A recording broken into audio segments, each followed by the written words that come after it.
Bonjour à toutes et à tous, bienvenue dans Roadbook, le podcast du club événementiel de l'association alumni IAE Savoie-Mont-Blanc qui met à l'honneur des professionnels de l'événementiel.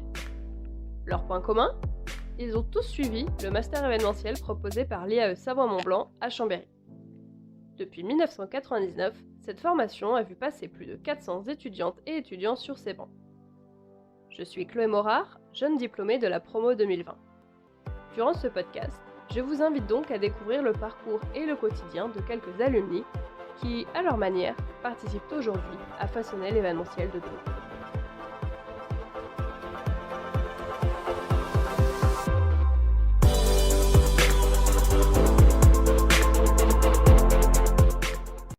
Bonjour à toutes et à tous et bienvenue dans Roadbook. Dans ce 7e épisode, nous allons échanger avec Marine Métayer et Magali Coutaz qui travaillent respectivement à l'Université Savoie-Mont-Blanc et au Crous, afin de savoir quelles sont leurs missions et comment elles ont accompagné au mieux les étudiants dans cette période difficile. Bienvenue à toutes les deux. Merci. Pour commencer, je vous propose que vous puissiez vous présenter, donc nous dire un petit peu d'où vous êtes originaire, ce que vous faites actuellement, où vous êtes, et puis surtout votre promotion. Je ne sais pas qui veut commencer. Allez Magali, vas-y. Donc bonjour, moi je m'appelle Magali Coutaz, j'ai 33 ans, bientôt 34, et je suis sortie de la promo management des événements sportifs et culturels en 2012. Et je travaille actuellement au Crous Grenoble-Alpes en tant que chargée d'animation socioculturelle auprès des étudiants.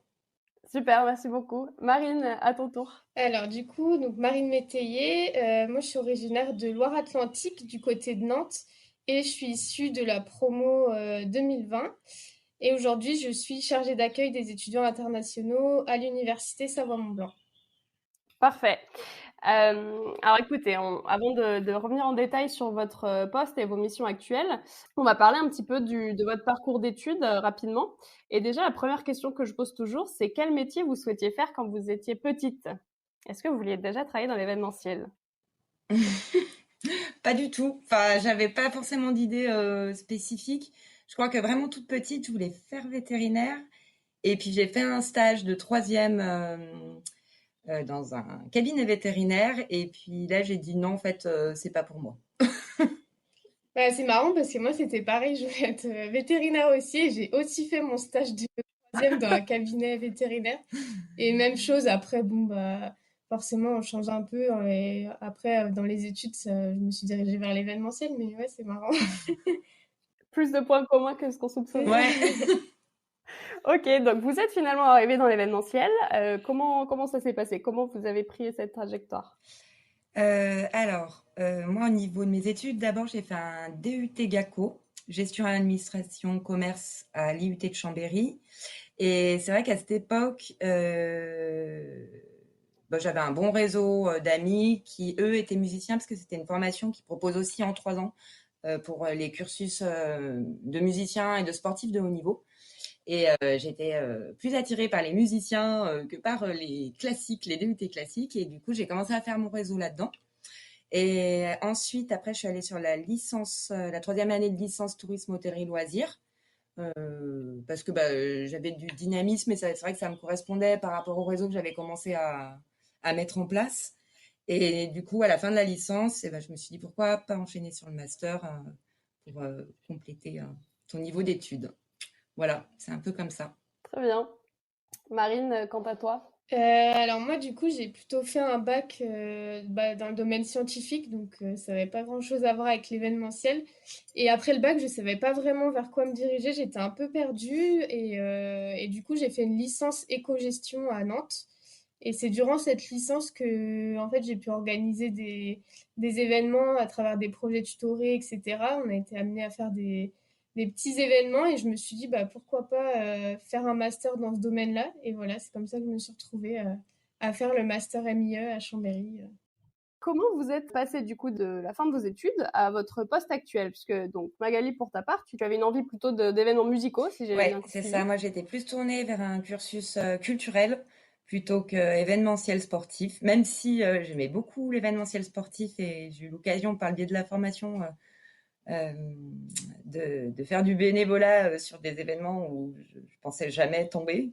Par exemple, les championnats du monde d'haltérophilie à Paris, ça c'était C'est un grand souvenir pour tout le monde, si certains des anciens écoutent. Mais du coup, non, j'étais plus tournée vers le culturel, c'est ça qui m'intéressait.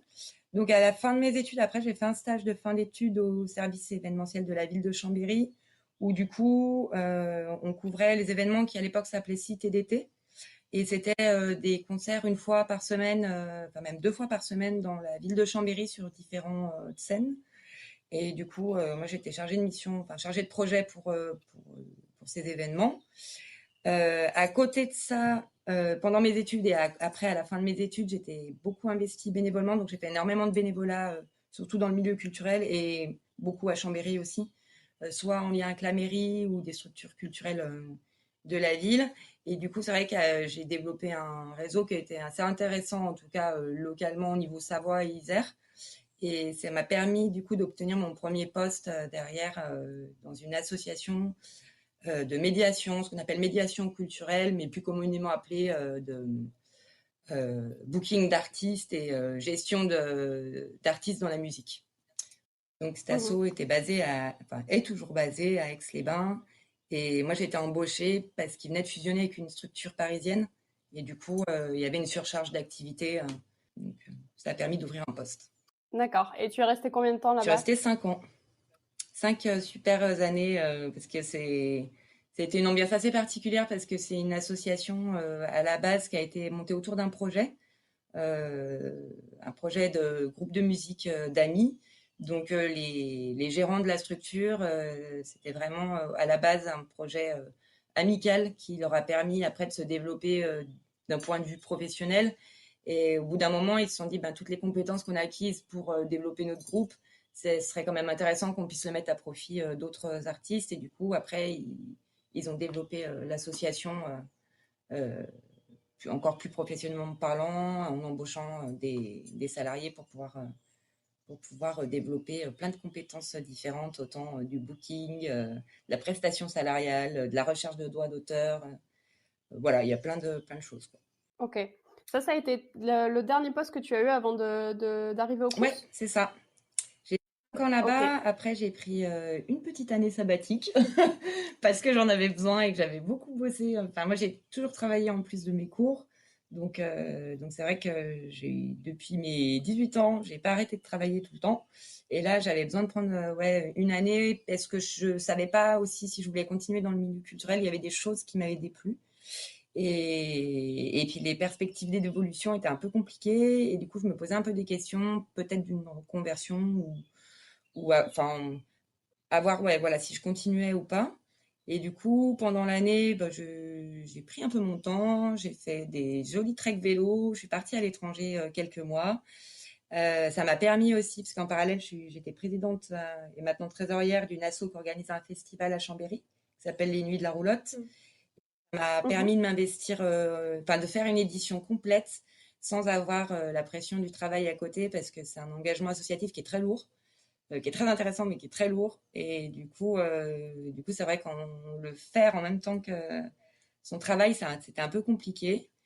Ça se fait, mais c'est compliqué. Du coup, ça m'a permis de le faire aussi une année sans avoir de pression de travail. Voilà. C'est vrai que l'engagement associatif, c'est toujours très prenant pour ceux qui sont impliqués.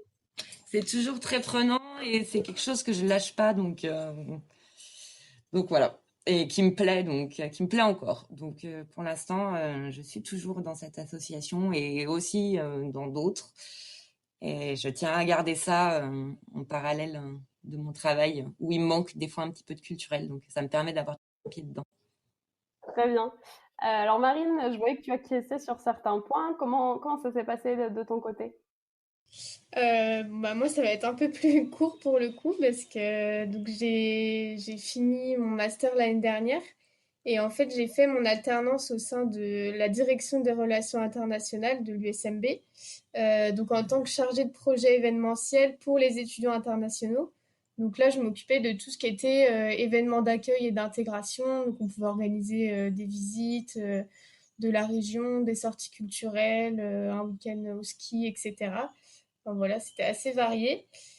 Et alors du coup, avec le Covid, bon, bah, forcément, on a eu pas mal d'événements d'annulés. Mes missions, elles ont été amenées à changer un petit peu. Et il se trouve qu'au même moment, vers le mois de mai 2020, donc l'année dernière, j'ai une collègue qui a quitté son poste le poste que j'occupe actuellement. Et donc, on m'a proposé de la remplacer et d'effectuer ses missions au lieu de remplacer par quelqu'un d'autre. Comme moi, effectivement, j'avais moins d'événements forcément. Et donc, c'est ce qui s'est passé. J'ai pris ces missions et j'ai continué jusqu'à ici. Donc, ensuite, on m'a proposé de continuer à l'USMB et de faire un petit contrat en CDD pour continuer sur ce poste. Et voilà, c'est comme ça que je suis arrivée ici. Très bien. Donc tu disais notamment que tes missions évoluaient et c'est super intéressant, on va en reparler juste après. Avant ça, donc l'Université Savoie-Mont-Blanc, tu as évoqué un petit peu les missions que tu avais dans ton précédent poste. Magali, est-ce que tu pourrais juste nous représenter un petit peu le Crous et puis les missions que vous avez également? Alors, le Crous, donc le Crous, ça veut dire Centre régional des œuvres universitaires et scolaires. Donc c'est le Crous Grenoble-Alpes parce que c'est la région, donc il est basé à Grenoble. Dans chaque région, il y a un Crous. Et au-dessus du Crous, donc au national, c'est le CNUS, le Centre national des œuvres universitaires et scolaires, donc dont on est dépendant. C'est de là d'où partent notre grosse directive, on va dire. Nous, c'est là où il y a une petite subtilité. À Chambéry, donc on est rattaché à Grenoble, mais on est le CLOUS, on est un centre local. Il y a peu de centres locaux. Il y en a un, par exemple, à Brest, qui est rattaché à Nantes. Il y en a quelques-uns en France, mais c'est vrai que c'est quand même une spécificité. Et alors, le Crous, nos missions, on fait la mission que connaissent tous les étudiants généralement, c'est la restauration et l'hébergement.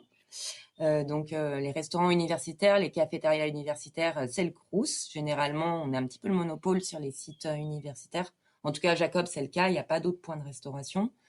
Après, on a donc tout ce qui est logement universitaire. Donc, on a un parc de logements dans la ville de Chambéry. On en a à Annecy, on en a à Jacob-Belcombette et au Bourget-du-Lac. Parce qu'on couvre du coup tous les sites universitaires. Généralement, quand il y a une université, il y a un Crous avec. On travaille ensemble. On n'est pas la même entité, mais ça va de pair en fait. Et après, donc, hébergement, restauration. Après, on fait tout ce qui est bourse.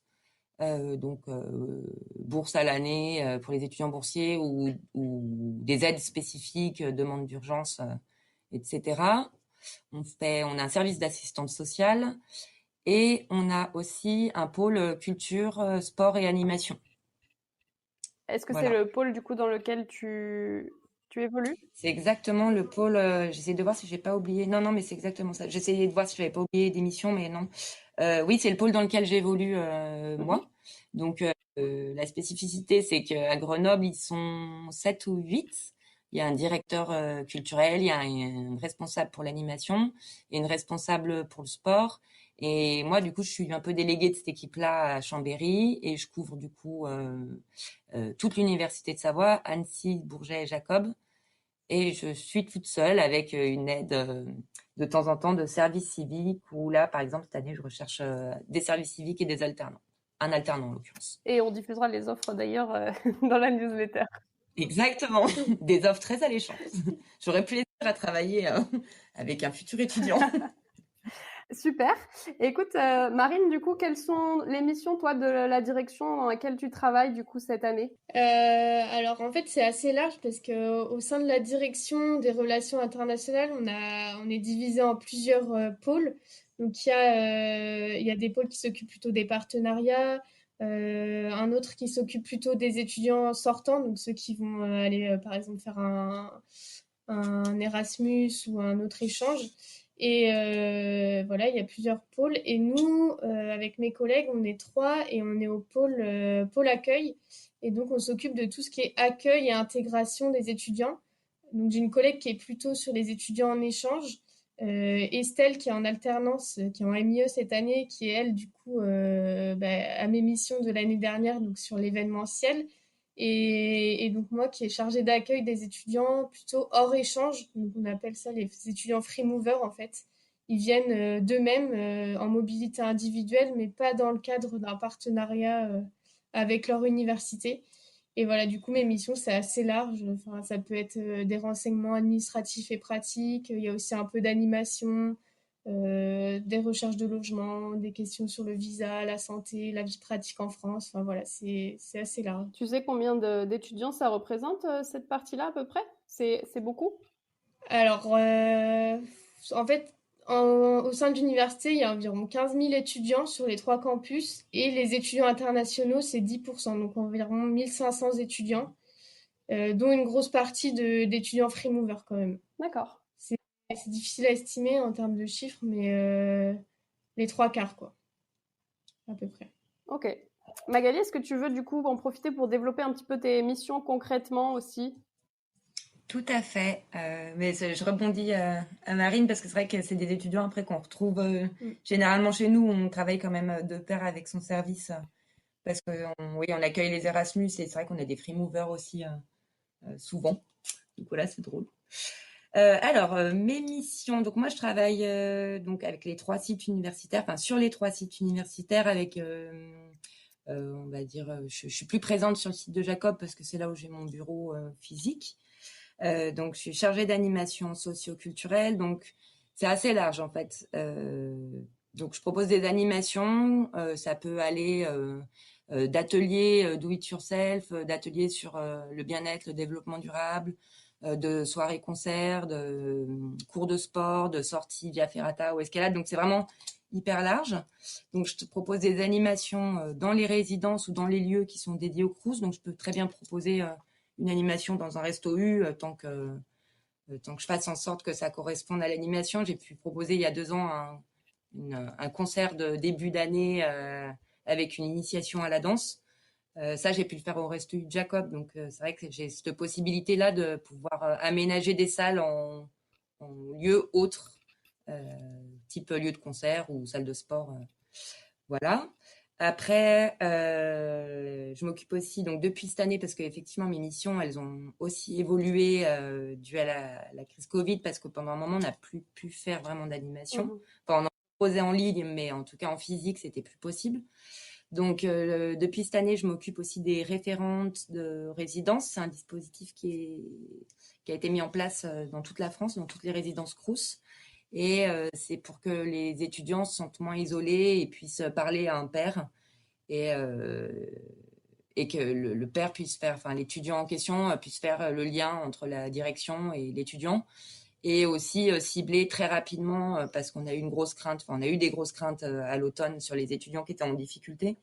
Et donc du coup cet étudiant peut cibler plus rapidement parce qu'on lui donne des clés pour le faire, les étudiants qui sont en difficulté et nous les renvoyer donc difficultés soit scolaires ou sociales. En l'occurrence scolaires, il y en a eu de partout, mais là c'était vraiment des grosses difficultés sociales. Donc voilà. Et mes missions, à côté, je peux faire aussi des rénovations de salles quand j'ai des salles que je trouve plus bien. Et ben là, je m'occupe d'appeler des artisans et de faire en sorte que je la trouve mieux et que je la transforme en salle de sport ou en salle dite de convivialité. Ouais, c'est assez large, quoi. Voilà, en gros, ça tourne autour de ça. Ok. Voilà. Donc de l'animation, du lien social et un peu de décoration d'intérieur. Et un peu de travaux et de décoration. C'est ça. Et des partenariats aussi, parce que je travaille autant avec l'université qu'avec des prestataires extérieurs ou aussi des partenaires type Malraux pour développer tout ce qui est culturel aussi pour les étudiants, quoi. Marine, de ton côté, du coup, donc tes missions entre l'année passée et cette année ont changé un petit peu. Et du coup, j'imagine que cette année, vous avez peut-être moins d'événements, c'est certain, mais d'étudiants étrangers surtout. Comment s'est passée un petit peu ton année par rapport à tes missions? C'est vrai qu'au début, ça a été un peu compliqué déjà, parce que forcément, on a dû gérer certaines annulations d'événements qui étaient prévus, etc. Donc voilà, et en parallèle, j'ai commencé d'autres missions, donc comme je le disais tout à l'heure, en reprenant les missions de ma collègue qui quittait le service. Donc voilà, c'était pas très simple au début, il y avait beaucoup de choses qui se chevauchaient un peu. J'avais aussi les cours du coup encore, parce qu'on était encore en alternance à cette période-là. Donc voilà, il y avait un peu de tout, enfin, c'était pas très simple. Et du coup, c'est vrai qu'au niveau des étudiants, ça a été aussi très compliqué pour eux parce qu'il y en a qui ont voulu repartir dans leur pays. Certains ont réussi, d'autres non. Donc ça, c'était vraiment, pour eux, c'était pas simple la situation. Les étudiants français avaient la chance de pouvoir peut-être plus facilement rejoindre leur famille, avoir des amis, etc., où ils pouvaient se réunir. Et pour les étudiants internationaux, c'était encore plus compliqué en fait, parce qu'ils n'avaient pas forcément de famille sur place. Et voilà, et du coup, pour eux, ça a été une période assez compliquée. Donc nous, on a essayé surtout de maintenir un lien en fait avec eux, de les contacter régulièrement, de leur présenter un peu les aides qui avaient été mises en place pendant le confinement. Voilà, parce qu'il y a eu pas mal de solidarité quand même durant cette période et il y a eu beaucoup de choses de mises en place à la fois par l'USNB ou par des associations ou par des initiatives un peu personnelles de famille autour de Chambéry. Enfin, c'était quand même top tout ça. Voilà, donc c'était surtout de garder un lien avec eux, de leur présenter tout ce qui pouvait exister pour les aider, leur envoyer régulièrement des informations sur les événements qu'ils pouvaient suivre en ligne, etc. C'était essentiellement ça. Et voilà, et du coup, c'est vrai que cette année, effectivement, il y a eu quand même moins d'étudiants qui sont venus, parce qu'il y a eu des difficultés, notamment à obtenir des visas, par exemple. Certains ont préféré en fait repousser leur projet de mobilité pour venir à une période aussi où c'était plus agréable parce que c'est vrai que il y en a qui sont venus et qui se sont trouvés un peu déçus forcément parce que ils pouvaient pas rencontrer les autres étudiants, Mhm. ils pouvaient pas aller boire un verre dans un bar, ils pouvaient pas assister aux événements, etc. Donc c'est vrai que c'était pas la meilleure année pour faire un échange, quoi. Oui, oui, c'est sûr que du coup, l'expérience à laquelle on s'attendait et l'expérience qu'on vit réellement, il y a quand même un décalage. Là, c'était totalement gâché quoi, par la crise sanitaire. Et c'est vrai qu'il y en a beaucoup qui ont décidé de repousser pour venir dans de meilleures conditions. Et on les comprend forcément. Mhm. Vous avez parlé toutes les deux du coup d'initiatives qui ont été créées pendant cette période. Est-ce qu'il y a des initiatives qui vont être pérennisées au-delà de la crise sanitaire que vous avez trouvées intéressantes? Alors, nous, au niveau Crous, qu'est-ce qu'on a mis au départ, en mars 2020, on a mis en place la distribution alimentaire en lien avec l'Université de Savoie, enfin, Savoie-Mont-Blanc, et Tu débrouilles, c'est une association étudiante qui fait la distribution alimentaire normalement, qui est basée à Jacob et qui, là, ne pouvait plus avoir accès aux locaux, ne pouvait pas la prendre en charge. Mhm. Et on s'est occupé de cette distribution alimentaire là pendant 2 mois en mars. Donc ça, maintenant, ça a été repris par l'association Et Tu débrouilles et c'est quelque chose qui est pérenne. À côté de ça, on a aussi le repas à 1 € depuis quelques mois, en fait. Donc au départ, c'était que pour les étudiants boursiers et ça a été élargi au deuxième confinement à tous les étudiants, donc ils peuvent avoir un repas à 1 € au Resto U et en cafétéria et prendre aussi donc des plats à emporter pour le soir. Donc ils ont le droit d'utiliser 2 fois cette option de repas à 1 €. Ok. Si c'est une résidence universitaire, j'en vois beaucoup passer qui ont 2 plateaux repas, un pour le midi, un pour le soir. Mhm. Donc ça, c'est quand même plutôt arrangeant pour eux. Pour le moment, j'ai pas encore les nouvelles directives. Le repas à 1 € pour les boursiers, c'est sûr que c'est maintenu. Le repas à 1 € pour tout le monde, je sais pas encore. Mhm. Je vais pas m'avancer parce qu'il y a aussi des contraintes. Nous, par rapport au Crous, là, on est à 70% de taux de remplissage de nos restos universitaires avec ce repas à 1 €, sachant que les sites ne sont pas pleins. Si tous les étudiants reviennent comme c'est prévu en septembre par l'Université de Savoie-Mont-Blanc, j'ose même pas calculer le pourcentage du taux de remplissage, mais on ne peut pas y arriver. Physiquement, ça va être compliqué. Donc je ne sais pas encore si ça va être pérennisé pour tous les étudiants. Et tu parlais Voilà. par exemple des référents dans les résidences qui peuvent faire le Oui. lien. Alors j'imagine qu'après, maintenant que les bars sont réouverts, ils vont faire le lien tout seuls. Mais est-ce que ce type d'initiative, c'est intéressant? Donc cette initiative, elle est pérennisée aussi. Donc au départ, c'était des médiateurs de résidence. Maintenant, le poste a un peu évolué. Donc ils avaient vraiment des missions de lien très proches avec les étudiants. Moi, c'est une mission que j'avais faite en mars, en fait. Donc en fait, en mars, je me suis appelé tous les étudiants de nos sites, déjà pour cibler qui était là, qui n'était pas là, parce que tout le monde est parti du jour au lendemain. Ça a été assez impressionnant, un espèce d'exode. Et du coup, on n'arrivait plus à savoir qui était là, qui était plus là. Il fallait qu'on retrouve un peu nos petits pour pouvoir flécher sur les fichiers. Donc moi, je m'étais occupée et j'avais pris, du coup, je le faisais régulièrement. Je les appelais une fois par semaine, les étudiants, ceux qui étaient restés en résidence, pour savoir comment ils allaient, essayer de voir s'ils manquaient de rien, ceux qui avaient le Covid, peut-être leur faire des courses, etc. Du coup, là, maintenant, c'est vrai que c'était quand même assez lourd à porter, à la fois psychologiquement et même appeler. Je me rappelle plus combien j'avais d'étudiants appelés, mais c'était énorme par semaine. Donc, je passais ma vie au téléphone. Bon, j'avais rien d'autre à faire, donc ça allait, mais ça a quand même été un peu long. Et là, du coup, ils ont donc en septembre, enfin en novembre, lors du deuxième confinement, ils ont mis en place donc ces médiateurs de résidence qui au départ étaient vraiment sur, pareil, les mêmes missions, du phoning, du porte-à-porte, pour arriver à créer du lien social. Et depuis mars, en fait, on a fait évoluer la fiche de poste parce que c'est bien le phoning, c'est bien le porte-à-porte, mais on n'est plus dans le même confinement, on n'est plus dans la même urgence sanitaire. Et du coup, là, c'est vraiment essayer de créer un lien entre l'administration et les étudiants entre eux et les référents. Donc, ils ont plus des missions quand même de lien social et de cibler quel étudiant va vraiment pas bien. Mais maintenant, ils ont aussi des missions d'animation de la résidence. Donc, en fait, ils viennent en soutien à mes propres missions. Et c'est vrai que c'est plutôt agréable pour moi parce que avoir 3 sites toute seule, c'est des fois un peu sport. Du coup, je peux quand même compter sur eux et leur donner à charge certaines missions d'animation. Et donc, ils reprennent en septembre, effectivement. Super. Marine, est-ce qu'il y a de ton côté des initiatives que vous avez créées aussi, qui vont être pérennisées au-delà de ce que vous faites habituellement? Alors en fait, on avait créé un dispositif de famille d'accueil. Donc ça, c'était juste avant le Covid. Du coup, c'est tombé au mauvais moment. Le principe, c'était ouais, vraiment. Et le principe, c'était que des familles autour de Chambéry ou Annecy proposent un logement chez elles, en fait. Donc ça pouvait être une petite chambre, un studio, etc. Mais vraiment pour des petites périodes, en fait. Ça pouvait aller de une semaine à 4-5 mois maximum. Et du coup, bah, ça a été vraiment bloqué pardon, ça a été vraiment bloqué du coup par la crise sanitaire. Donc cette année, on va essayer de le remettre en place en espérant que ça fonctionne un peu mieux et qu'on arrive à mettre en relation des binômes, donc des étudiants avec des familles.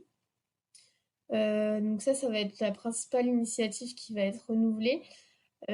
Sinon, en fait, on s'est surtout aperçu que, bah, en fait, c'était compliqué de vraiment annuler tous les événements physiques et de faire que des choses à distance parce que, surtout en début d'année, les étudiants internationaux, ça leur permet de se connaître, de se faire un premier réseau au sein de l'université, de se faire des amis, etc.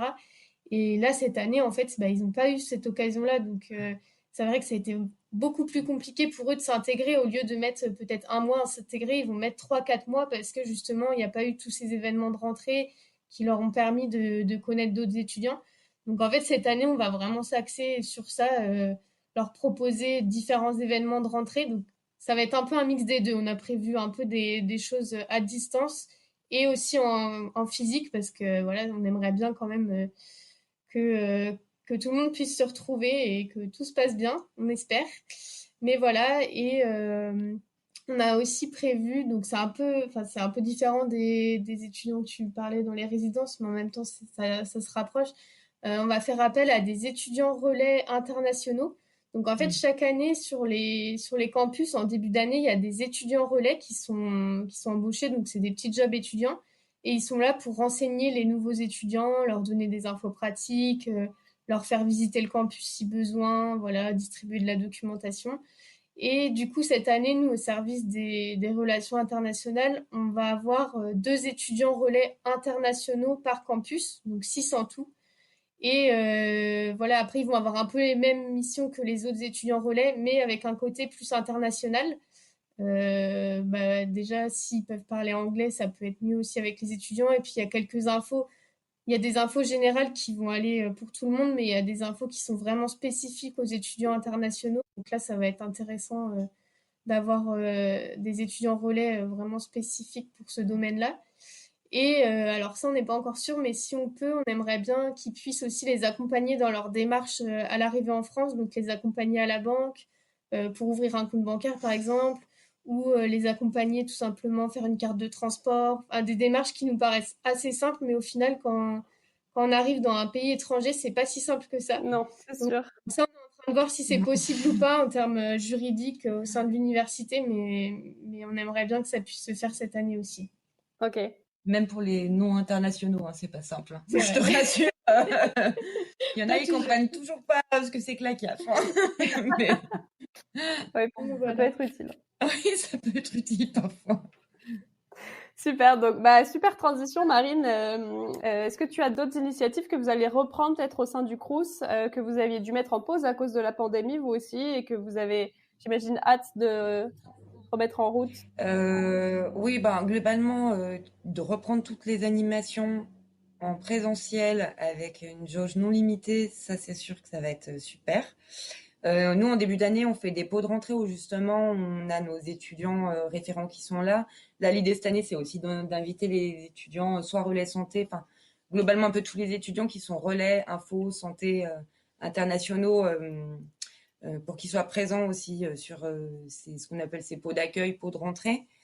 Qu'est-ce qu'on a d'autre qui s'est arrêté Enfin, plein de choses. Là, c'est plus, du coup, on a encore plus envie de développer de nouvelles choses encore plus grandes. Et du coup, là, on a quand même des beaux projets de rentrée vraiment axés pour tous les étudiants qui vont se mettre en place pour faire une vraie intégration et que cette année, ils soient vraiment accueillis, ce qu'ils n'ont pas eu l'an passé. Et du coup, on travaille, enfin, moi, je travaille plus là-dessus en ce moment, sur ces deux gros événements de rentrée. Ok. Voilà. C'est vrai que les grosses échéances événementielles pour les étudiants, que ce soit les rentrées, les diplômes, enfin les cérémonies de diplôme, etc.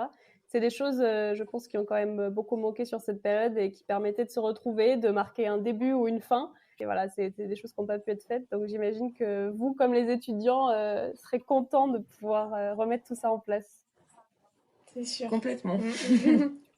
Eh bien, écoutez, je vous propose de passer à la dernière partie. Vous avez fait une transition toute naturelle et vous en avez déjà un petit peu parlé, Marine, quand tu disais que vous aviez vu que c'était difficile de passer de l'événementiel physique à l'événementiel totalement digital. Qu'est-ce que vous pensez un petit peu de l'avenir de l'événementiel? Est-ce que justement tu te confortes dans l'idée qu'il va falloir vraiment revenir sur des événements physiques pour avoir du lien, etc. Ou est-ce qu'on va pouvoir continuer à avoir un mix? Voilà, comment vous voyez un petit peu le futur de l'événementiel par rapport à votre perspective à vous?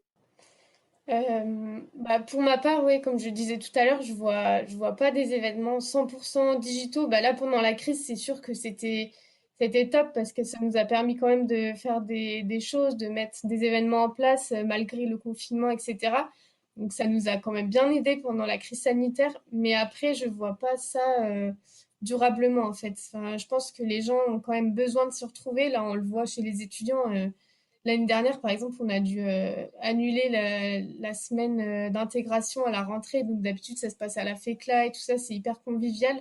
Là, c'est vrai que cette année, on est content de pouvoir le refaire. Bon, ça va être dans d'autres conditions sur le campus, par exemple, parce que ça sera sans hébergement pour quand même prendre le moins de risques possible. Mais on est super content de pouvoir remettre ça en place. Et les étudiants, je pense qu'ils ont assez d'être derrière un écran toute la journée, que ça soit pour les cours ou pour les événements. Enfin, on voyait bien, on essayait d'organiser des choses, mais en fait, quand ils ont passé déjà toute la journée de cours devant l'ordi, forcément, quand on leur propose encore un événement en digital, ils en ont un peu marre.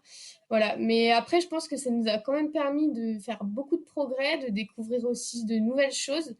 Et à mon avis, il restera quand même une petite part de digital dans les événements. Malgré tout, ça va rester. Et je pense que là-dessus, ça va nous permettre de nous améliorer pour un certain nombre de choses en termes d'animation, pour de l'accessibilité aussi à d'autres publics, etc.